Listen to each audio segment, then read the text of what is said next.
right, all right.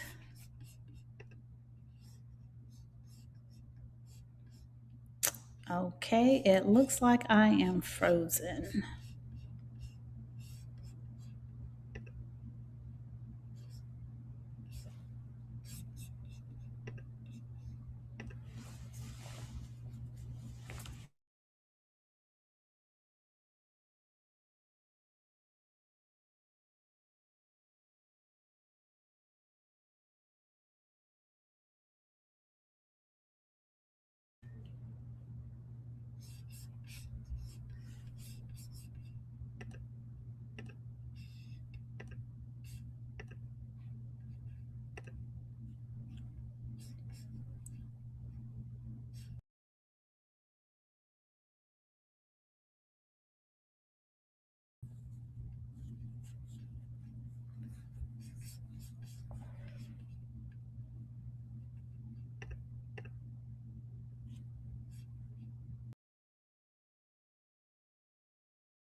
All right, I know you can hear me.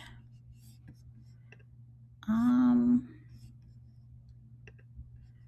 I'm not sure why my camera's acting funny. All right. Yes, I know you hear me. All right, y'all. We're going to be talking about perimenopause 101, and you will see me. So, um, I'm not sure why the camera keeps cutting up, but I'm going to go back out and come back in, and it's going to be better. All right. Be back in a few.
Okay. So, I.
Okay.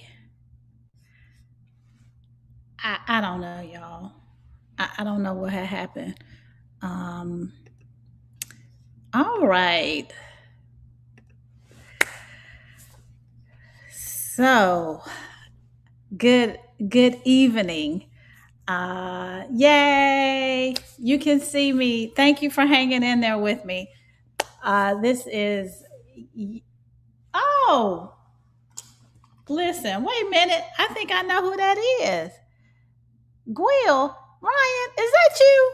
Oh my gosh. All right, y'all. So, first of all, welcome to another episode of Just Say Yes with Dr. V. I am your favorite holistic physician. I am an OBGYN with over 20 years of experience, and I'm also a lifestyle medicine physician.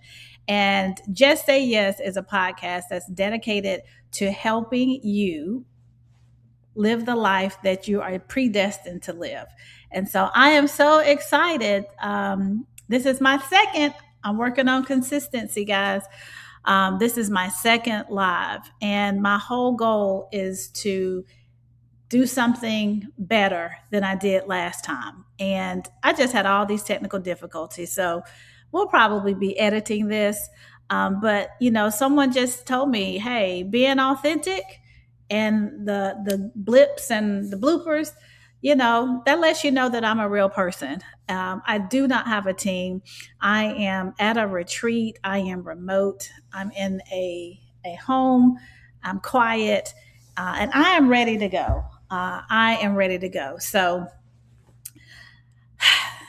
let me just take a deep breath.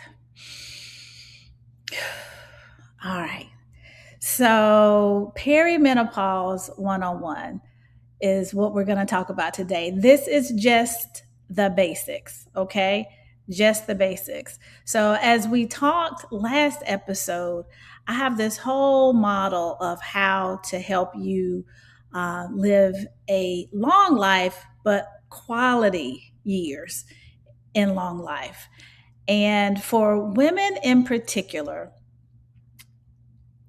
if it hasn't started before now, it's game on at perimenopause. And let me just say, one of the credentials that qualifies me most to talk about this subject now is that I am perimenopausal. I have crossed the threshold of 50, and I understand the desperation personally that my patients have expressed to me over the years. So if you're feeling exhausted, if you're feeling like, I don't even know, like, why can't I remember where my phone is? Why can't I focus? Why can I not sleep anymore? Hot flashes, vaginal dryness. I don't want to have sex with my husband. All of these things are happening in this window of time. So let's just start with the definition of perimenopause. Perimenopause is around the time of menopause. And menopause, by definition, is when you have not had a period for a whole year. Now, let me just say, when we say a period, we don't mean a full 5-day period with medium to heavy flow. As you start to wrap up your reproductive years, your periods can be spotting. So you might be spotting for 6 months and stop for 3, and then it goes back. So any bleeding, any spotting, when all of that stops for a whole year, you are technically menopausal. If you have a hysterectomy and you still have ovaries, you are technically not menopausal, even though your period has stopped. But technically, we won't know when you are technically menopausal because we don't know when your periods would have stopped because your uterus is gone. But let me just say that this time where you are going from your reproductive years to your non-reproductive years is a transition. People like to paint this as complete chaos. And I'm going to be honest, y'all, it does feel that way. I feel like I woke up and I grew a butt overnight. And it's not a butt that sits up, it like sags. And I couldn't focus. I had problems. I was driving and looking all around sometimes, except on the road. So things start to change. Things start to change in your body, and there is a reason why.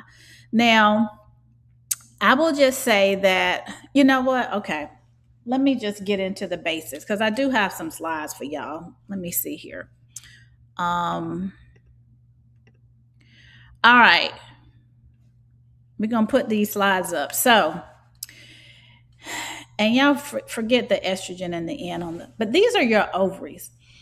I like to call these are the shot callers um, of your reproductive system. This is where estrogen, progesterone, and testosterone are made.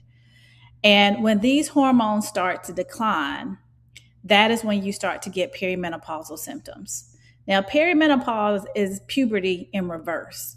So, puberty is when you started getting breast development. You might have gotten acne, your hips started to develop, and then you got your period.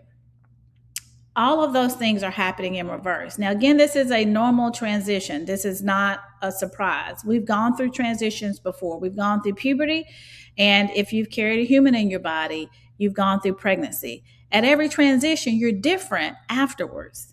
You're not the same. But what I really love about menopause and perimenopause is that at this moment in time, you must do something different. You've got to.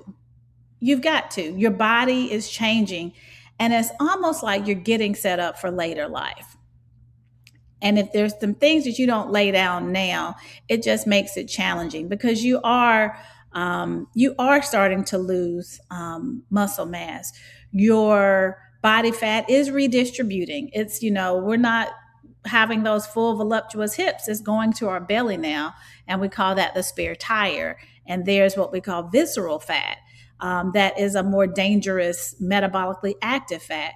Y'all, my blood pressure started going up like 140s over 80s. Haven't had high blood pressure before, but there is a metabolic change that is happening in our bodies that we must recognize and address. So our ovaries are running the show and causing us to feel these changes. Let's see.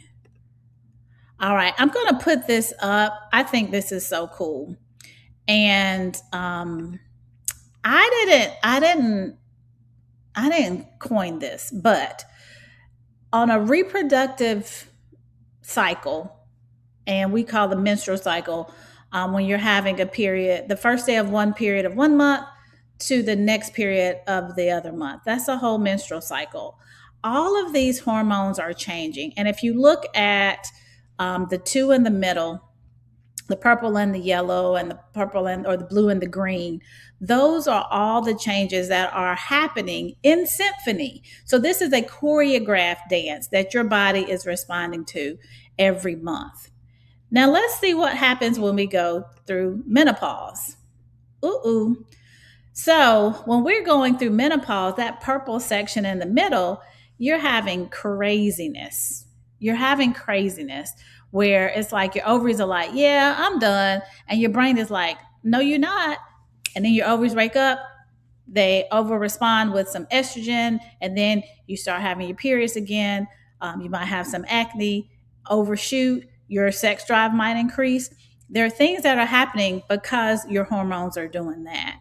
And so you can see to the far right at the end, the hormones are going to be at a low level.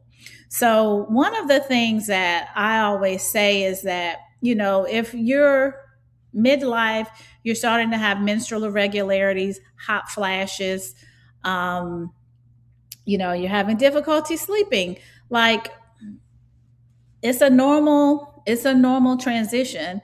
I don't think you need to be labbed up. Now, depending on your symptoms, yes, if you're starting to develop anxiety, depression, weight gain, yeah, check your thyroid, check all your vitamins, etc. But there's some things that are going to be explained because of perimenopause, and it can be a diagnosis of exclusion. So, what I would say is just understand that even though it is dysfunctional, it feels dysfunctional. This is a choreographed dysfunctional transition, if you will, and it's not going to last forever. And I want to impress upon you that I'm just hearing so many things like, oh my gosh, I'm going through menopause. I can't stand it, or it's going to be horrible. And I will just tell you that there are women in other countries that don't experience perimenopause as this hot mess that we experience it in America. And I think that is partly because of our stress levels, how much we're taking on, what we eat, our lack of movement. Um, we are just more stressed and less relaxed in the United States, just by the nature of just how our culture is. We don't have to walk and get water, and we don't live in community. We don't have, three or four generations in one household. Although some of us in midlife are taking care of kids and we're taking care of parents, which can be particularly stressful. So let's see. I don't think I have any questions right now. Um, let me. All right, y'all. I have some notes. So let's just talk about estrogen real quick. There are estrogen receptors all over your body. It affects your brain, it affects your heart, it affects your gut. There are estrogen receptors everywhere. Primarily, uh, I think what is most shocking to people, and I think what is most concerning, like we hear a lot about hot flashes, but that brain, when you get the brain fog and it's confusion and you can't remember names, or at one point I couldn't remember, it was either my phone number or my address. It can get really scary. And so, you know, understanding that estrogen actually does play a role in your mood. Some women will develop anxiety and depression, and it's very, very real. Let me show you. This is a cluster of symptoms that you can experience. So we have the vasomotor symptoms. That's the hot flashes. That's the night sweats. Cognitive and mood, just what I was talking about, brain and sleep, difficulty sleeping, irritability. Ooh, if you are snapping on people, some of that's perimenopause. Now, you can't blame everything on perimenopause. You sometimes got to get it together, but it's just like your ability to roll with the punches is gone. Let me just say this. Um, I owe this, and I've got to find this comedian's name, but she has a joke where she says, estrogen is that hormone, and she's Southern. Estrogen is that hormone that wants you to nurture everybody and care about everybody and make sure everybody else is okay. And then in perimenopause, when it goes down, it's like, wait a minute, why am I working so hard? Why am I worried about everybody? And you quit caring. And so some of that is the irritability that you express. Your family, your friends, they will notice that potentially before you notice it. But irritability can be a big one. Let's see. All right. The other ones are the GSM symptoms, the genital urinary syndrome of menopause, where you will start to have issues with vaginal dryness. And sometimes vaginal dryness will only be felt when you're sexually active, when something goes in the vagina. But also, you can start to have bladder issues. It might be more difficult to hold on to your urine and make it to the bathroom and not leak on yourself. So, I'm not here to provide medical advice, but sometimes the treatment is to just use vaginal estrogen, and that can help with those symptoms because you also have estrogen receptors in your vagina. And so if you're getting recurrent urinary tract infections, painful intercourse, that is something to consider. And if that's your only symptom, you can just do vaginal estrogen. You don't have to take a pill or a patch or anything to address that. And it stays right there in your vagina. It's very, very safe. The other thing, this is what was interesting, somatic and physical. So, somatic is like your body. You can start having joint pain. I started playing pickleball, and oh my gosh, I had the tendonitis, and then I couldn't even hold my phone.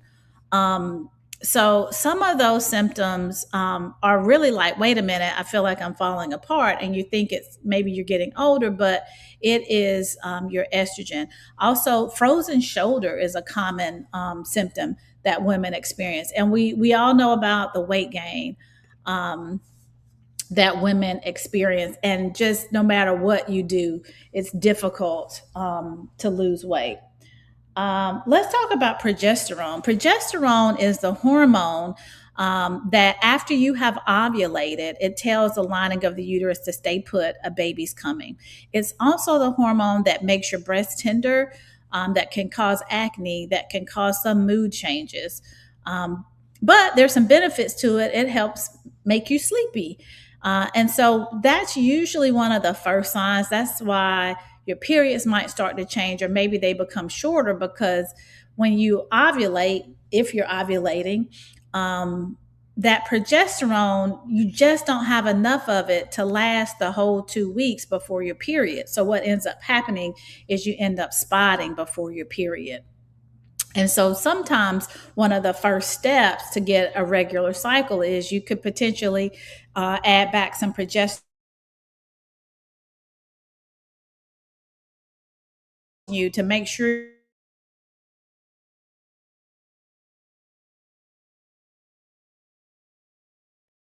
Good stuff, Dr. V. Thank you. I don't know, y'all. I'm in this house. I don't know why it just circled, but anyway. But yeah, that progesterone can be tricky. If you're somebody who has PMDD, premenstrual dysphoric disorder, where you turn into another person, and everybody's like, "Ooh," then you might want to just be very careful with how you're dosing that. Go low and slow. And then lastly, the other sex hormone is testosterone. So chin hairs, people start to get chin hairs. That's also another sign that you're going through perimenopause, because that estrogen to testosterone ratio is thrown off, and you start to get these, and not just like peach fuzz. Now, if you've always been hairy, you've always had chin hair, not talking about that. I'm talking about those coarse hairs that you start to get and you're starting to pluck. Um, that's all hormonally mediated, but it's not the end of the world. You can pluck them and keep on moving, or we can talk about some lifestyle changes. But again, this is a transition. All right, so I've talked about all of the hormones, and let's just talk about how we talked about the brain. I didn't give you the science behind that, but serotonin, dopamine, norepinephrine, they all interact with estrogen, and that's why we start to get some of the imbalance that we see. Why am I gaining weight? Ooh, okay. So we'll do a whole one on this one. We'll do a whole episode on weight gain, and not necessarily just for perimenopause, but one thing that estrogen does help with, it helps with bone density, but it also helps, and testosterone helps with muscle mass. And so, just as you age in general, you start to lose muscle mass. And when you don't have muscle mass that's calorically active, or that's burning, or I'm sorry, not calorically active, metabolically active, it can throw off your metabolism. So that's one thing that is happening. And then you have the redistribution of your body fat, and you've got that metabolically active visceral fat. Some of the issues that we'll see is we'll start to have insulin resistance, which again is that because of that metabolically active fat around the middle, that visceral fat. So there are some things that you can do to overcome this. You definitely, this is why I said you got to do something. You got to start strength training to help bring that muscle mass back. If you don't, and you continue to lose muscle mass, that's when you get to have mobility issues, falling, things like that, that just don't allow you to age well as you move into your older years. Now, stress. Let's talk about stress and the role that it plays in this transition. So there's some unique scenarios in midlife, which honestly, as I have studied menopause, there are just some natural life changes that happen in midlife. That your children are older, maybe you are taking care of parents. Potentially, you're at a certain point in your career. A lot of people start to question, you know, okay, I'm midlife. Is this all that there is? Should I change careers? Women even like start looking at their spouses like, I think I married the wrong person. That's very common. So, don't throw in the towel. Don't make any major decisions in your perimenopausal period. Um, and so some of these things are starting to compound, and this is where setting up boundaries are going to be very important. Setting up boundaries, because again, that estrogen, you don't care. And so you start to get annoyed. And so you definitely need some boundaries so that um, you can start to sculpt a life or curate a life that supports your new reality. Um, all right. So we're going to talk about moving forward because I am a lifestyle medicine physician, but sleep, sleep, sleep, sleep, sleep. Dr. V, how am I supposed to sleep and I'm having night sweats and hot flashes? Well, you are going to reduce your sugar. You're going to reduce your caffeine. You're going to quit drinking alcohol before bedtime. You're going to exercise. These are all things that are naturally going to help you sleep better and naturally help regulate your internal thermostat. Um, but we're going to have to get in bed. Y'all, these devices, they have to go. You got to be intentional about putting them down and definitely, definitely having better sleep hygiene. Definitely, we already talked about strength training, nutrition, nutrition, nutrition, whole food, plant based, getting more phytoestrogens in there. Fiber is going to help significantly. Huge. Fiber is huge. Everybody is all worried about protein. And yes, you need protein to build muscle mass, but most of us are not protein deficient. A lot of people are fiber deficient. 35 grams of fiber if possible. That's going to also help with your gut microbiome. That gut microbiome will help with your mood. It will help with your immune system. It helps with everything. Um, you're going to definitely have to stay connected to a community, making sure that people understand what's going on in your life, making sure that you have meaning in your life and purpose. This is a time where you start to question these things, but making sure that you're connected is going to be huge. Avoiding substances, y'all, put the alcohol down. I know this is a difficult time, but the alcohol is not helping. It is not helping us during this time. And it's actually interfering with your ability to get good sleep. You can't go into deep and restorative sleep. So, no alcohol 3 hours before bedtime. So, I'll just say, uh, I I really want to impress upon you that this is a transition that is not going to last forever. That yes, there's some lab work that you need to do. And yes, you can do hormone replacement therapy, but I am really here to put a voice out into the atmosphere that says, let's just do the basics first. Let's start exercising. Let's start strength training. Let's watch what we eat. Put up anything in the bags. We kind of have to start minimizing anything that we didn't make, that we got through a drive through, or that comes in a bag. So this is a beautiful time to say, what is the rest of my life going to look like? And I've started to coin the term as I work with clients that this is restoration medicine. This is transformation. This is transformative. And I think that creating a lifestyle that supports the new you going forward is a beautiful, beautiful thing. So I just want to support you in this journey. You are not crazy. Trust me, I'm with y'all. You may feel like it, but this is just a transition. If you are interested in getting support through this time and you need a plan that's not hormone replacement therapy, well, let me not say there's not hormone replacement therapy, that is holistic.